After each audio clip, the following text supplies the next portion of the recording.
Bienvenue sur Africa 24 dans cette nouvelle édition du QG Weekend. Voici les titres de l'actualité. Elle devient la première femme présidente de la Tanzanie. L'ancienne vice-présidente Samia Suluhu Hassan a prêté serment ce 19 mars. Elle succède au président John Magufuli, décédé ce 17 mars. La lutte contre la corruption, engagement phare du gouvernement gabonais. 42 administrations devront se soumettre à l'examen de la Commission nationale de lutte contre la corruption et l'enrichissement illicite. Et puis un point sur la Coupe de la Confédération de la CAF. Nous reviendrons sur le deuxième tour de la phase de groupe. Les détails à suivre dans ce journal. Mais tout d'abord, l'enlèvement d'au moins 7 travailleurs au Burkina Faso ce 18 mars. Selon une source sécuritaire, ils faisaient partie d'une équipe du centre de santé et de promotion sociale de la commune de Mansilla, située au nord du pays. Cette même source précise que des hommes armés non identifiés seraient à l'origine de cet enlèvement. Le centre de santé de Mansilla rapporte quant à lui que parmi les 7 personnes kidnappées, 2 femmes ont été libérées. Des recherches sont actuellement en cours pour retrouver les personnes disparues. À 61 ans, elle entre dans l'histoire. En Tanzanie, Samia Suluhu Hassan devient la première femme à diriger ce pays d'Afrique de l'Est. L'ancienne vice-présidente succède ainsi au président John Magufuli, décédé des suites de problèmes cardiaques ce 17 mars. Retour sur son parcours avec Mildred Diamo. La vice-présidente tanzanienne Samia Suluhu Hassan est désormais la présidente de la Tanzanie. Elle succède à John Pombe Magufuli, décédé le 17 mars 2021 à l'hôpital d'État de Nzena à Dar es Salaam des suites d'une crise cardiaque. Samia Suluhu Hassan devient ainsi la première femme à diriger cette nation est-africaine et deuxième femme chef d'État pour la région. L'Afrique a une chance, l'Afrique de l'Est a une chance d'avoir pour la première fois, si tout se passe comme on le dit, une femme à la tête d'un grand pays comme la Tanzanie, ce qui pourrait être un gage de stabilité, ce qui pourrait être un gage aussi de bonnes relations avec plusieurs pays autour. D'autres questions connexes se posent sur la gestion évidemment de cette pandémie, même si on atteint des taux de vaccination dans l'avenir qui puissent protéger les populations. La différence de gestion, le manque de politique commune au niveau de l'EAC, de l'East African Community, va faire en sorte que la pandémie va faire des dégâts pendant plus longtemps. Née le 27 janvier 1960 dans le sultanat de Zanzibar en Tanzanie, Samia Suluhu Hassan est devenue première femme vice-présidente de la Tanzanie après l'élection générale de 2015. Avant son mandat de vice-présidente, elle a été députée de Makunduchi de 2010 à 2015 et a également été ministre d'État au bureau du vice-président chargé des affaires de l'Union durant la même période. Elle a été ministre dans la région semi-autonome de Zanzibar dans l'administration du président Amani Karume et a été élue vice-présidente de l'Assemblée constituante chargée de rédiger la nouvelle constitution du pays en 2014. Ce qui est surprenant, peut-être malheureux, c'est le lien qu'on peut faire avec la gestion du Covid que ce pays a eu, la gestion du Covid et les discours assez populistes qu'a pu avoir Magufuli par rapport au Covid en entrant dans un déni public où il a plusieurs fois évidemment estimé que les prières et d'autres choses pouvaient aider la Tanzanie à éviter cette pandémie. Donc la question qui se pose et la crise qui se pose, elle est plutôt sanitaire puisqu'il part en ayant nié une pandémie qui finalement pour certains l'emporte. Originaire de la région semi-autonome de Zanzibar, Samia Suluhu Hassan est titulaire d'un diplôme en statistique, en administration publique et en économie. En 2000, elle a décidé de se rejoindre à la politique. De 2005 à 2010, elle a été ministre du Tourisme, du Commerce et de l'Investissement à Zanzibar et de 2000 à 2005, ministre de l'Emploi des Jeunes, du Développement des Femmes et des Enfants à Zanzibar. Selon la constitution tanzanienne, Samia Suluhu Hassan, première femme du parti au pouvoir Chama cha Mapinduzi, devient ainsi président pour la durée non écoulée du mandat de 5 ans de John Magufuli. Le Gabon pleinement engagé dans la lutte contre la corruption. 42 administrations vont être passées au crible par la Commission nationale de lutte contre la corruption et l'enrichissement illicite. Elles seront soumises à un processus visant à collecter puis analyser leurs données. Aïssatou Paris.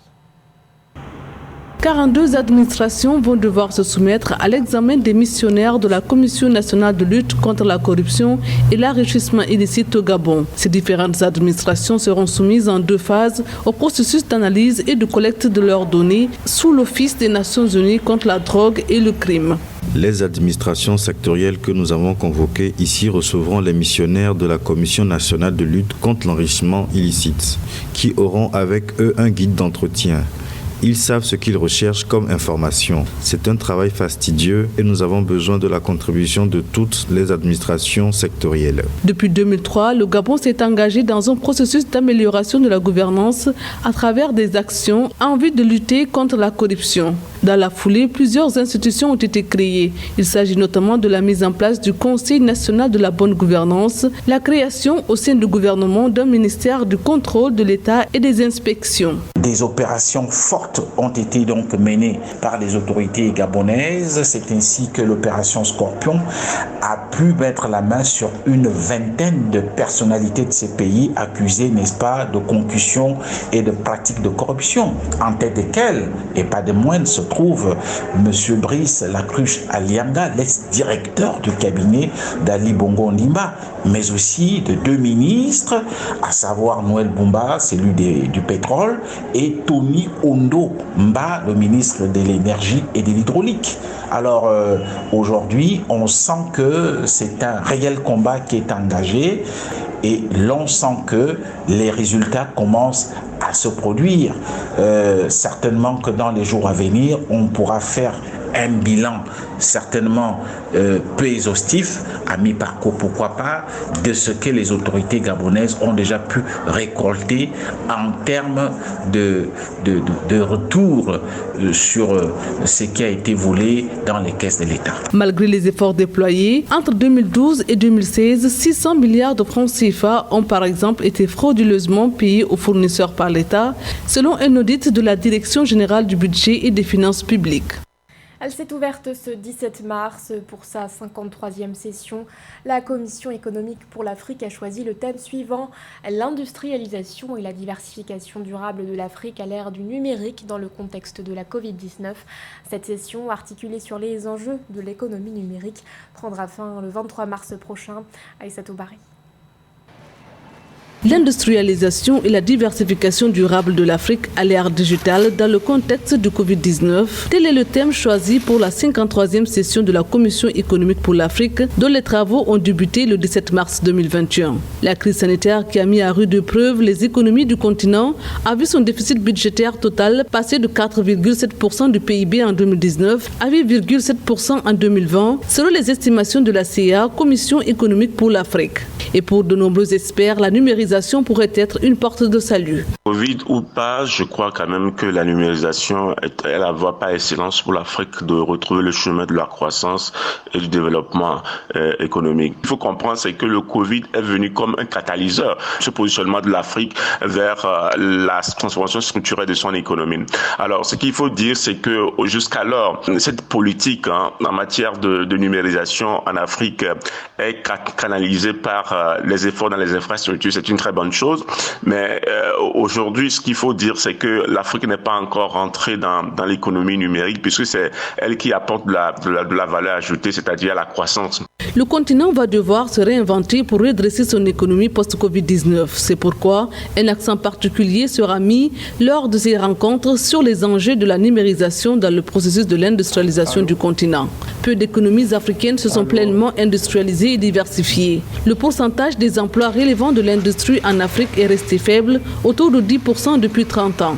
Le principal obstacle, à mon avis, c'est beaucoup plus les politiques que nous avons mis en place, parce qu'aujourd'hui, la plupart de nos pays n'ont pas les politiques adéquates pour pouvoir faire réellement de l'économie numérique. On fait plus l'infrastructure, alors que ce qui est autour des services, notamment la valorisation de ces services-là, ça peine encore. Et donc, c'est vraiment la promotion des startups, de créer des écosystèmes où le numérique se développe, parce que au fond, il y a un problème d'appropriation du numérique, c'est qu'il y a un problème socio-culturel qu'il faut résoudre. On va demander à faire des investissements massifs dans le numérique. Ça veut dire que il faut faire la promotion des fonds capital risque dans le pays pour pouvoir prendre le risque avec les jeunes qui se lancent dans le domaine du numérique. Le Covid-19 offre aux décideurs la possibilité de prendre de nouvelles directives pour changer cette donne, mais d'énormes défis restent à relever.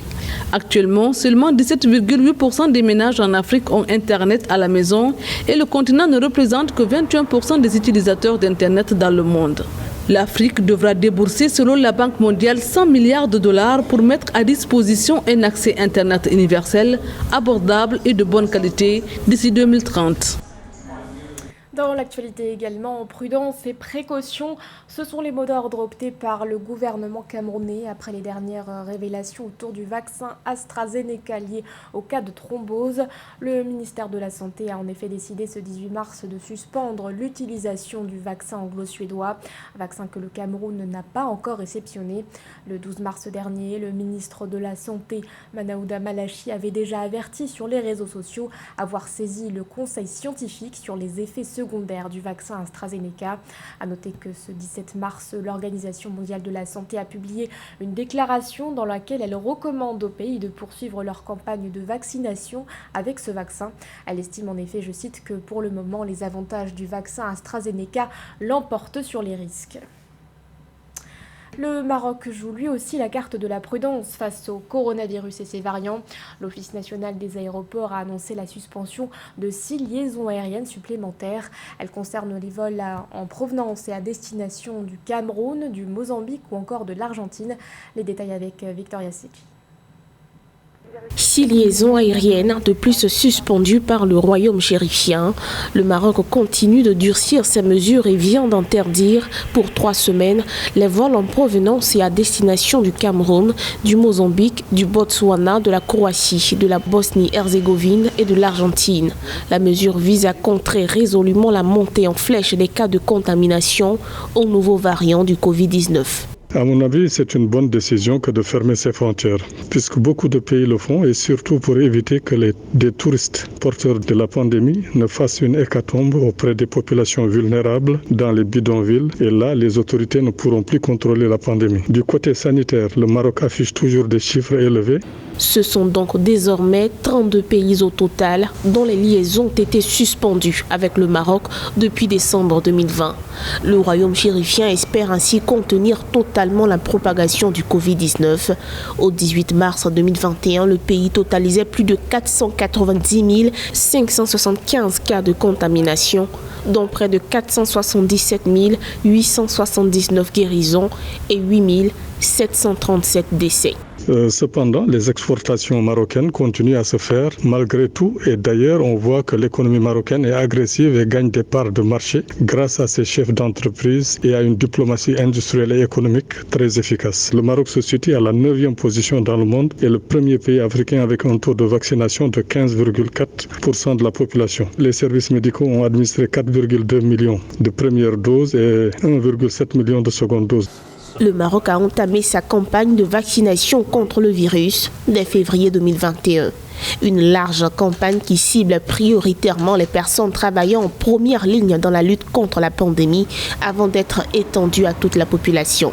Les autorités espèrent vacciner 80% des Marocains de plus de 18 ans. Un mot de sport à présent avec un point sur le deuxième tour de la phase de groupe de la Coupe de la Confédération de la CAF. Au vu du classement, il est difficile de désigner les clubs favoris. En revanche, d'autres équipes présentent de grosses difficultés avec 0 point au compteur après 2 journées. L'éclairage de José Douglas. En groupe A d'abord, victoire des Libyens d'Al-Ali Benghazi face aux Algériens de Le Sétif, 1-0, et l'autre rencontre s'est soldée par une victoire des Sud-Africains d'Orlando Pirates, 2-0 contre les Nigérians d'Enyamba. Au classement, 3 équipes se tiennent dans un mouchoir. Orlando Pirates, premier avec 4 points, suivi d'Enyamba et Al-Ali Benghazi, 3 points. Le Sétif n'affiche qu'un petit point. En groupe B, les Zambiens de Napsa Stars font match nul avec JS Kabylie, 2 buts partout. Le retour s'annonce difficile pour Napsa. Et regardez les Camerounais de Coton Sport qui battent le RS Berkane 2-0, de bon augure pour Coton Sport. Au classement, JS Kabylie est en tête, mais Coton Sport et RSB Berkane le titillent. Groupe C, les Sénégalais de Jaraf obtiennent le match nul face aux Tunisiens du CS Sfaxien, 1 but partout, et les Burkinabés de Salitas sonnent le réveil face à l'Étoile du Sahel, 1-0. Salitas, sur qui les Burkinabés font beaucoup d'espoir au classement premier. C'est Sfaxien, 4 points. Deuxième, Salitas et Étoile du Sahel, 3 points. Parce que je pense qu'ils vont se qualifier Salitas. Et je profite de l'occasion pour féliciter le président de Salitas, le colonel. Ouais. Yak, donc courage et bonne continuation à eux. Groupe D maintenant, les Zambiens de Cana FC ont été tenus en échec sur le terrain face à la redoutable équipe du Raja de Casablanca sur le score de 2-0.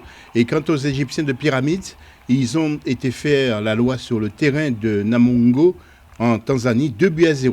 Au classement Pyramides, et Raja possède 6 points et Namungo et Cana FC ont le compteur à 0. Enfin, petit retour sur la Ligue des Champions, mais la victoire de Mouloudia d'Alger face aux Sénégalais de Tungut avec la réaction du coach du MCA. La qualification est loin d'être jouée pour mon équipe. Certes, nous avons franchi un grand pas pour se qualifier en quart de finale, mais il faudra ramener ce petit point lors de nos 2 prochains matchs de poule. Des compétitions à suivre avec les résumés et analyses sur Africa 24 TV. Ce journal a été réalisé par l'ensemble de la rédaction. Merci de votre fidélité. L'actualité continue sur Africa 24.